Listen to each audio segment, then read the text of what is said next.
ಮೂರು ಸೇನಾಪಡೆಗಳ ಮುಖ್ಯಸ್ಥರ ಜೊತೆಗೆ ಪ್ರಧಾನಿ ನರೇಂದ್ರ ಮೋದಿ ಮತ್ತೆ ಸಭೆ ನಡೆಸ್ತಾ ಇದ್ದಾರೆ. ದೆಹಲಿ ಪ್ರಧಾನಿ ನಿವಾಸದಲ್ಲಿ ಸಭೆಯಾಗ್ತಾ ಇದೆ.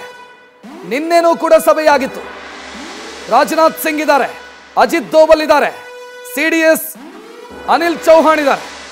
ಪಾಕ್ ದಾಳಿ ಬಗ್ಗೆ ಪ್ರಧಾನಿಗೆ ಸೇನಾ ಮುಖ್ಯಸ್ಥರು ಮಾಹಿತಿಯನ್ನು ಕೊಟ್ಟಿದ್ದಾರೆ. ನಿನ್ನೆ ಸುದೀರ್ಘ ಮೀಟಿಂಗ್ ಆಗಿತ್ತು. ನಿನ್ನೆ ಸಭೆಯ ಬೆನ್ನಿಗೆ ಡ್ರೋನ್ ಅಟ್ಯಾಕ್ ಶುರುವಾಯಿತು ಪಾಕಿಸ್ತಾನದಿಂದ. ಅದಾಗಿ ಭಾರತ ರಿಟ್ಯಾಲಿಯೇಷನ್ ಸ್ಟಾರ್ಟ್ ಮಾಡಿ ಪಾಕಿಸ್ತಾನದ ಏರ್ ಬೇಸ್ಗಳ ಮೇಲೆ ದಾಳಿ ಮಾಡಿತು. ಈಗ ಮತ್ತೆ ಮೂರು ಸೇನಾ ಪಡೆಗಳ ಮುಖ್ಯಸ್ಥರ ಜೊತೆಗೆ ಸಭೆಯನ್ನು ಮಾಡ್ತಾ ಇದ್ದಾರೆ. ಪದೇ ಪದೇ ಸಭೆಗಳಾಗ್ತಾ ಇದೆ ಅಂತಂದ್ರೆ ಕ್ಲಿಯರ್ ಮೆಸೇಜು ಭಾರತದ್ದು. ನಾವು ಯುದ್ಧಕ್ಕೆ ರೆಡಿ ಆಗ್ತಾ ಇದ್ದೀವಿ. ಒಂದು ವೇಳೆ ಫುಲ್ ಫ್ಲೆಜ್ಡ್ ಯುದ್ಧದಂತ ಸ್ಥಿತಿ ಏನಾದರೂ ಬಂದ್ರೆ ಎಲ್ಲದಕ್ಕೂ ಕೂಡ ರೆಡಿ ಇದ್ದೀವಿ ಎನ್ನುವಂಥ ಸೂಚನೆ. ಭಾರತ ಸರ್ಕಾರವನ್ನು ಇಲ್ಲಿ ಅಪ್ರಿಷಿಯೇಟ್ ಮಾಡಬೇಕು. ಯಾಕೆ ಅಂತಂದ್ರೆ ರಾಜತಾಂತ್ರಿಕ ಸಮಸ್ಯೆಗಳನ್ನು ನಾವು ನೋಡಿಕೊಳ್ತೀವಿ, ನೀವು ಮುನ್ನುಗ್ಗಿ ಎನ್ನುವಂಥ ಸೂಚನೆ ಇಂಡಿಯನ್ ಆರ್ಮಿಗೆ ಕೊಟ್ಟಿರೋದು ಭಾರತ. ನಿಮಗೆ ಸ್ವಾತಂತ್ರ್ಯ ಕೊಡ್ತೀವಿ, ರಾಜತಾಂತ್ರಿಕವಾಗಿ ಜಾಗತಿಕವಾಗಿ ಆಗುವಂಥ ಸಮಸ್ಯೆಗಳೇನಿದ್ದಾವೆ ಅದನ್ನು ನಾವು ನೋಡ್ಕೊಳ್ತೀವಿ, ಅದು ನಮ್ಮ ಜವಾಬ್ದಾರಿ.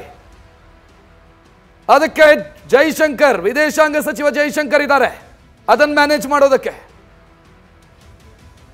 ಈ ಸಿಚುವೇಶನ್ ನೀವು ಮ್ಯಾನೇಜ್ ಮಾಡಿ. We are with you. ಇಡೀ ದೇಶ ನಿಮ್ಮ ಜೊತೆಗಿದೆ. ಎಂಥ ನಿರ್ಧಾರ ತೆಗೆದುಕೊಂಡ್ರೂ ಕೂಡ ದೇಶ ನಿಮ್ಮ ಜೊತೆಗೆ ನಿಲ್ಲತ್ತೆ.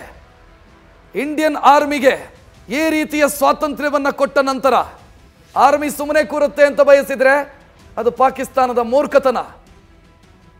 ಆರ್ಮಿ ಯಾವುದೇ ಒಬ್ಬ ಸೋಲ್ಜರ್ ಬಯಸೋದು ತನ್ನ ಮೇಲೆ ದಾಳಿ ಮಾಡಿದವನಿಗೆ ರಿಟರ್ನ್ ಪ್ರತ್ಯುತ್ತರ ಕೊಡುವಂತ ಅಧಿಕಾರ.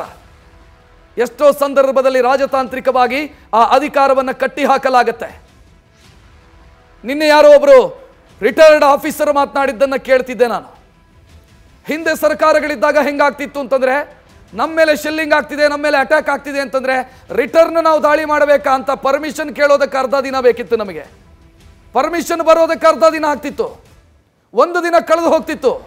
ನಾವು ಬಂಕರ್ನ ಅಡಿಯಲ್ಲಿ ಕೂರಬೇಕಿತ್ತು. ಇಂಥ ಸ್ಥಿತಿ ಇತ್ತು. ರಿಟರ್ನ್ ಕೌಂಟರ್ ಅಟ್ಯಾಕ್ ಮಾಡೋದಕ್ಕಾಗ ಪರ್ಮಿಷನ್ ಇರಲಿಲ್ಲ. ಈಗ ಅದು ಯಾವುದೂ ಇಲ್ಲ. ಒಂದು ಗುಂಡು ಅವರು ಹಾರಿಸಿದ್ರೆ 10 ರಿಟರ್ನ್ ಕೊಡ್ರಿ. ಇದು ಭಾರತದ ಕಾರ್ಯತಂತ್ರ, ಭಾರತದ ಸ್ಪಷ್ಟ ಸಂದೇಶ. ಸರ್ಕಾರ ನಿಭಾಯಿಸೋದು ನಾವು, ದೇಶ ಕಾಯೋದು ನೀವು. ನಿಮಗೆ ಸಂಪೂರ್ಣ ಸ್ವಾತಂತ್ರ್ಯ ಇದೆ ಅನ್ನೋ ಸೂಚನೆ. ನಿನ್ನೆಯಿಂದ ಸರಣಿ ಸಭೆಗಳು ನಡೀತಾ ಇದ್ದಾವೆ. ಅಜಿತ್ ದೋವಲ್ ರಾಷ್ಟ್ರೀಯ ಭದ್ರತಾ ಸಲಹೆಗಾರ, ಸೇನಾಪಡೆಗಳ ಮುಖ್ಯಸ್ಥರು, ಸಿಡಿಎಸ್, ನಿನ್ನೆ ಡಿಫೆನ್ಸ್ ಮಿನಿಸ್ಟರು ಕೂಡ ಇದ್ರು. ಹೈ ವೋಲ್ಟೇಜ್ ಮೀಟಿಂಗ್ ಇದು. ಸೇನಾಪಡೆಗಳ ಮುಖ್ಯಸ್ಥರನ್ನ ಪ್ರಧಾನಿ ಕರೆದು ಪದೇ ಪದೇ ಮಾತನಾಡಿಸ್ತಿದ್ದಾರೆ ಅಂತಂದ್ರೆ ಸಮಥಿಂಗ್ ಬಿಗ್, ದೊಡ್ಡದಕ್ಕೆ ಪ್ಲಾನ್ ಮಾಡ್ತಿದೆ ಭಾರತ. ಪ್ರತ್ಯುತ್ತರ ಮಾತ್ರ ಅಲ್ಲ, ನೆಕ್ಸ್ಟ್ ದಾಳಿ ಆಗದಂತೆ ತಡೆಯುವಂತ ಪ್ರಯತ್ನ ಹೆಂಗೆ, ಅದು ಶಾಶ್ವತ ಪರಿಹಾರ.